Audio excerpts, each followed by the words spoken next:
रसायन शास्त्र के शिक्षक को चिट्ठी भरी धमकी मिलने के बाद डीएसपी अमित कुमार पहुंचे शिक्षक से मिलने। मिथिला विश्वविद्यालय के रसायन शास्त्र के विभागाध्यक्ष डॉक्टर प्रेम मोहन मिश्रा को बुधवार को एक धमकी भरा खत मिला था, जिसमें सर को धड़ से अलग करने की बात कही गई थी और जिहाद की बात कही गई थी। इस चिट्ठी मिलने के बाद पूरे विश्वविद्यालय परिसर में जहां अफरा तफरी की स्थिति उत्पन्न हो गई, तो वहीं गुरुवार को डीएसपी अमित कुमार विभाग में जाकर विभागाध्यक्ष से मुलाकात की और सारी बातों की जानकारी ली। वहीं डीएसपी अमित कुमार ने कहा है कि हम हर बिंदु पर जांच कर रहे हैं और जहां तक हो सकेगा हम सुरक्षा भी उपलब्ध करवाएंगे। इस बारे में विभागाध्यक्ष डॉक्टर प्रेम मोहन मिश्रा ने पूरी बातों को बताते हुए कहा कि अधिकारी आए थे, हम लोगों से मुलाकात की और सुरक्षा उपलब्ध कराने की भी बात कही। हम लोग पूरे परिवार सहित डरे सहमे हुए हैं। हमारी 100 वर्ष की माताजी भी है जो इस खबर को सुनने के बाद काफ़ी डरी हुई है। पूरा परिवार डरा समासा है। मामला है कल 4 साढ़े 4 के बीच में एक पत्र आया रजिस्टर पोस्ट से। तो जब मैंने उसको खोला तो उसमें लिखा हुआ था कि आपका सर तन से अलग कर दिया जाएगा और उसमें कारण लिखा था कि आपके यहाँ जो स्टाफ हैं शशिशेखर झा, उनका आप ट्रांसफ़र करवा दीजिए।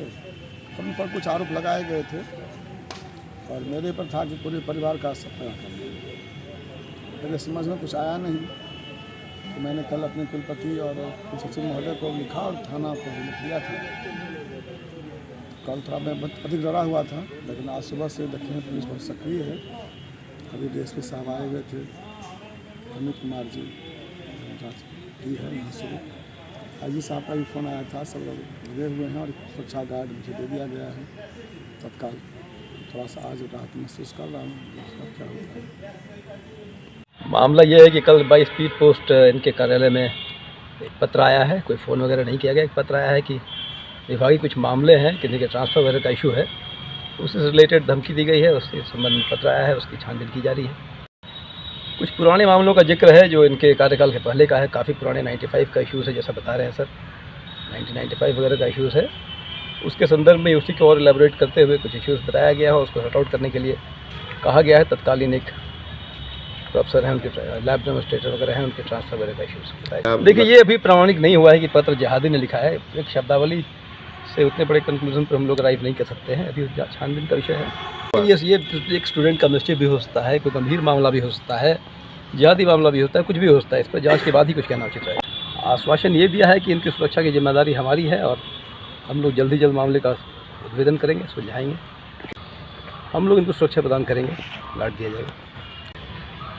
ये जांच के बाद पता चलेगा इसके पीछे कौन लोग हैं जो पुराने समय की घटना की जानकारी रखते हैं और उसको जोड़ते हुए उन्होंने पत्र बनाया है। तो ये सब जांच का विषय है।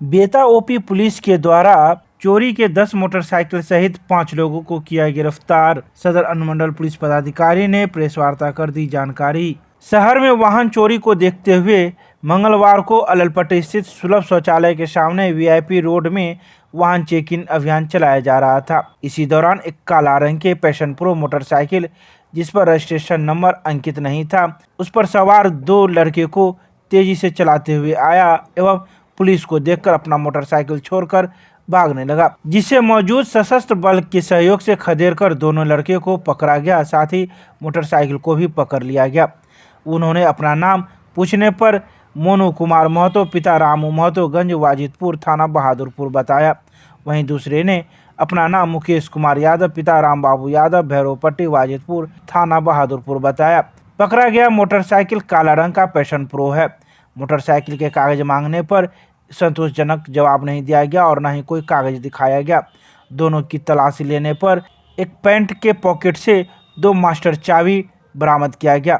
किराए से पूछताछ पर पता चला कि काला रंग का पैशन प्रो मोटरसाइकिल चोरी का है और हम दोनों के अलावा हम लोगों के साथ में सुजीत कुमार यादव, जिसके पिता का नाम स्वर्गीय पवन यादव है, वह काकरघटी सदर थाना क्षेत्र का रहने वाला है। तीनों मिलकर पिछले 2-3 वर्षों से शहर में घूम घूम कर मोटरसाइकिल चोरी का काम करता था एवं चोरी की मोटरसाइकिल को मधुबनी जिला अंतर्गत नीतीश कुमार राय पिता चुलाई राय एवं दूसरा व्यक्ति आनंद कुमार सहनी पिता रामदेव सहनी दोनों बैरा थाना जयनगर के रहने वाले हैं एवं तीसरा व्यक्ति नरेश यादव उर्फ कारी यादव पिता दुखीराम मथौर थाना बासोपट्टी जिला मधुबनी को बेचते थे। पकड़ाए मोनू कुमार महतो एवं मुकेश कुमार यादव की निशानदेही पर दोनों के घर पर छापेमारी किया गया तो दोनों के घर से चोरी के 4 मोटरसाइकिल बरामद हुआ। पुनः मोनू कुमार महतो की निशानदेही पर सुजीत कुमार यादव के घर पर छापेमारी की गई तो इसके घर से चोरी की 1 मोटरसाइकिल बरामद किया गया एवं सुजीत कुमार यादव को गिरफ्तार किया गया तथा मोनू कुमार महतो की निशानदेही पर मधुबनी जिला अंतर्गत नीतीश कुमार राय पिता चुलाई राय आनंद कुमार सहनी पिता रामदेव सहनी दोनों बैरा थाना जयनगर जिला मधुबनी के घर पर छापेमारी की गई तो इन दोनों के घर से 2 मोटरसाइकिल चोरी के बरामद किए गए एवं दोनों को गिरफ्तार कर दिया गया। इस प्रकार कुल 10 मोटरसाइकिल के साथ 5 अभियुक्तों को गिरफ्तार किया गया। इस संबंध में पूरी जानकारी सदर अनुमंडल पुलिस पदाधिकारी अमित कुमार ने दी। देखिए, प्रेस वार्ता मोटरसाइकिल चोरियां शहर में बढ़ी हुई हैं उसका एक बड़ा उद्भेदन हुआ है। 5 अभियुक्तों की गिरफ्तारी हुई है। 10 चोरी की बाइक्स बरामद हुई हैं, कुछ यहाँ से कुछ मधुबनी जिले के जयनगर क्षेत्र से। उसी संबंध में ये प्रेस वार्ता की जा रही है। पकड़ाए गए सबका आपराधिक इतिहास है। ये अधिकतर शराब के कारोबार में इस्तेमाल में आई जाती थी जैसा बताया जा रहा है। इनमें से कुछ लोग पूर्व में भी जेल जाते हैं। कितने मोटरसाइकिल की बरामदगी हुई है सर? 10 मोटरसाइकिल की बरामदगी हुई है। देखिए, एसएसपी साहब के निर्देशन में सघन वाहन चेकिंग चल रही है, रात्रि गश्ती चल रही है और भी जो क्राइम प्रिवेंशन के उपाय हैं वो किए जा रहे हैं। लेकिन ये क्राइम प्रिवेंशन का सबसे तगड़ा पहलू होता है क्राइम डिटेक्शन। एक बड़ा डिटेक्शन है जिसके लिए बेटा पुत्री की टीम बधाई के पात्र है। इनकी पूरी टीम ने एसएचओ के नेतृत्व में वो अच्छा काम किया है। इन लोगों ने यहाँ गिरफ्तारी की। यहाँ के बाद उनकी निशानदेही पर मधुबनी जिले से बाइक्स को बरामद किया। लगभग 1.5 दिन तक ये ऑपरेशन चला है। वहाँ से ट्रक्स पर लाद के बाइक्स को लाया गया। इसलिए ये एक अच्छा संदेश है। पुलिस का मनोबल ऊँचा होगा इससे और जो अपराधी हैं उनमें खौफ व्याप्त होगा। इसकी अनुशंसा हम पूरे हिसाब से करेंगे। अंतर्राज्यीय बिल्कुल, फिलहाल अंतर जिला तो अवश्य कहा जाए। अखिल भारतीय मिथिला संघ के द्वारा प्रोफेसर आनंद ठाकुर के निधन पर किया गया शोक सभा का आयोजन। गुरुवार को अखिल भारतीय मिथिला संघ के बुद्धिजीवी मंच के प्रभारी प्रोफेसर आनंद ठाकुर के निधन पर शोक सभा का आयोजन उत्सव भवन में जीएम रोड स्थित में किया गया। इस सभा में आनंद ठाकुर के प्रति श्रद्धासुमन अर्पित किए गए एवं सभी ने उनके साथ अपने बिताए समय पर विचार व्यक्त किए। प्रोफेसर ठाकुर चंदौना कॉलेज के अतिथि शिक्षक थे। उनकी उम्र 50 वर्ष थी। विगत 4 अक्टूबर को दुर्गा पूजा के 9वीं तिथि को घर से बुलाकर किसी अज्ञात व्यक्ति के द्वारा उन्हें NH57 के महिंद्रा एजेंसी के बगल में रोड के नीचे अर्धनिर्मित अवस्था में फेंक दिया था। दिनांक 22/11/2022 को पटना के शिवा हॉस्पिटल में उनका निधन हो गया। इस घटना की जितनी निंदा की जाए कम है। इस श्रद्धांजलि सभा में आए सभी वक्ताओं ने एक स्वर में इस हत्याकांड की जांच SIT से कराने एवं संबंधित SSP, DIG एवं IG को स्मारक पत्र समर्पित करने की भी बात कही। सभा की अध्यक्षता मिथिला संघ के अध्यक्ष विनय कुमार झा उर्फ संतोष झा ने किया। सभा में महासचिव सुरेंद्र मिश्रा, उपाध्यक्ष रामनाथ पजियार, प्रवक्ता Roshan Kumar Jha, professor doctor Jayshankar Jha, doctor Mitranath Jha, Jitendra Patel, professor Tuntun ji, Ujjwal Kumar, Deepak Kumar Jha, Deepak star, professor Suman Kumar Jha, Priyanka Jha, Baljit Jha, Saurabh Kumar Jha, Sharad Kumar Singh, Shashi Kumar Singh, Bittu Kumar, Sunil Mishra ने अपने विचार व्यक्त किए। दरभंगा रेलवे स्टेशन पर चलाया गया मजिस्ट्रेट टिकट चेकिंग अभियान। गुरुवार को दरभंगा रेलवे स्टेशन पर मजिस्ट्रेट टिकट चेकिंग अभियान चलाया गया। इस टिकट चेकिंग अभियान में कई ऐसे यात्रियों को पकड़ा गया जो बिना टिकट के ही सफ़र कर रहे थे। ऐसे यात्रियों को पकड़कर मौजूद टीटी के द्वारा जुर्माना वसूला गया। इस टिकट चेकिंग अभियान में 30 से अधिक टीटी दरभंगा स्टेशन के विभिन्न जगहों पर मौजूद थे जहां टिकट चेकिंग अभियान चलाया गया। यह टिकट जांच अभियान विगत कई दिनों से चलाया जा रहा है, जिसमें कई टिकट यात्रियों को भी पकड़ा गया, लेकिन सघन जांच अभियान के बाद यात्रियों में भी जागरूकता आई है और बिना टिकट के ही बहुत कम यात्री अब सफ़र कर रहे हैं। फिर भी स्टेशन पर सघन जांच अभियान चलाया जा रहा है ताकि ऐसे यात्रियों को पकड़ा जा सके जो बिना टिकट के सफ़र कर रहे हैं। मौलाना समरकंदी रहमतुल्लाह अलैह के 4 दिवसीय 129वें जलसा का 26 नवंबर से होगा शुभारंभ।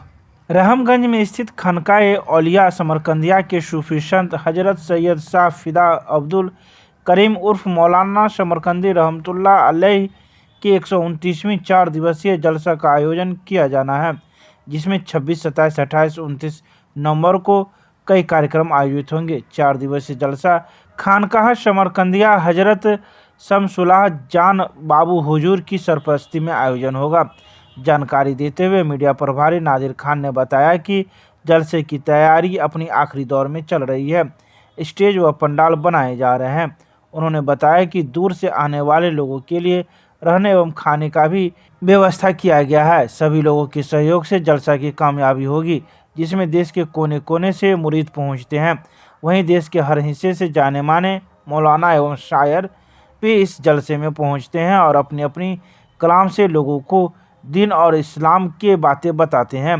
पिछले कई सालों से शानदार तरीके से इस जलसे का आयोजन होता आ रहा है। मिथिला विश्वविद्यालय के सभागार में किया गया शोक सभा का आयोजन। गुरुवार को मिथिला विश्वविद्यालय के सभागार में कुलसचिव प्रोफेसर मुश्ताक अहमद के नेतृत्व में एक शोक सभा का आयोजन किया गया। यह शोक सभा स्वर्गीय मोहम्मद इमरानुल हक सेवानिवृत्त मशीन सहायक विश्वविद्यालय प्रेस का आकस्मिक निधन 9/11/2022 को हो जाने के फलस्वरूप किया गया। स्वर्गीय इमरानुल हक ने विश्वविद्यालय मुख्यालय में अपनी सेवा 26/7/1984 से प्रारंभ की थी। वे अपनी सेवा काल में सफलतापूर्वक अपने दायित्व को मर्यादित रूप से निर्वहन करते रहे हैं। स्वर्गीय इमरानुल हक अपनी सेवा की अवधि में चरित्रवान, समर्पित, ईमानदार एवं कुशल कर्मी के रूप में जाने जाते रहे हैं तथा अपनी मृदुभाषी एवं सरल स्वभाव होने के कारण विश्वविद्यालय में सराहनीय रहे। स्वर्गीय इमरानुल हक ने समर्पित कर्मचारी के रूप में अपने दायित्वों का निर्वहन किया है। इस शोक सभा कार्यक्रम में विश्वविद्यालय के कई कर्मी एवं अधिकारी व पदाधिकारीगण मौजूद थे, जिन्होंने अपनी अपनी बातें भी इस शोक सभा में रखी।